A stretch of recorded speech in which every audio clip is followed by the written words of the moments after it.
আসসালামু আলাইকুম রহমতুল্লাহি ওয়া বারাকাতু। ওয়ালাইকুম আসসালাম। ম্যাডাম, আমার প্রথম প্রশ্ন হচ্ছে, গত 5ই আগস্ট বৈষম্য ছাত্র আন্দোলনের পর আপনার বর্তমান প্রতিষ্ঠানটির কি পরিস্থিতি আমাদেরকে একটু বলেন প্লিজ। আসসালামু আলাইকুম।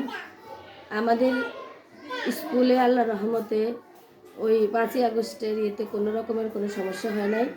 আর আমার এলাকার কমিটি, প্রাক্তন কমিটিরা এবং গণ্যমান্য যারা আছেন, আমাদের শিক্ষক সবাই মিলে খুব সুন্দরভাবে আমরা স্কুল পরিচালনা করতেছি।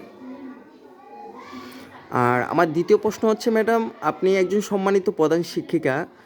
আপনার যারা সহকারী শিক্ষকরা আছে তাদের প্রতি আপনার সহনশীল আচার আচরণ কেমন, এবং আপনার প্রতি তাদের কেমন সহনশীল আচার আচরণ যদি আমাদেরকে একটু বলতেন প্লিজ। জি, আল্লাহর রহমতে আমার টিম খুবই সুন্দর, খুবই ভালো। আমরা সবাই নিয়মিত সবাই আসে এবং নিয়মিত সুন্দর মতোই ক্লাস পরিচালনা, এবং আমাদের সম্পর্ক অনেক ভালো।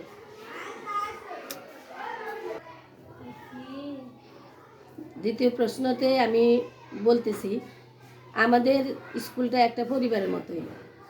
আমার শিক্ষকরাও আল্লাহর রহমতে অনেক ভালো। আমি যেভাবে বলি সেভাবেই সবাই সব কাজ করতে, যেমন অফিসিয়াল কাজ, আমাদের আইসিটি নিয়ে বিভিন্ন কাজ, আমাদের ক্লাস পরিচালনা করা, স্কুলের খেলাধুলা, সব রকমের সবাই আমাকে যথেষ্ট সহযোগিতা করে।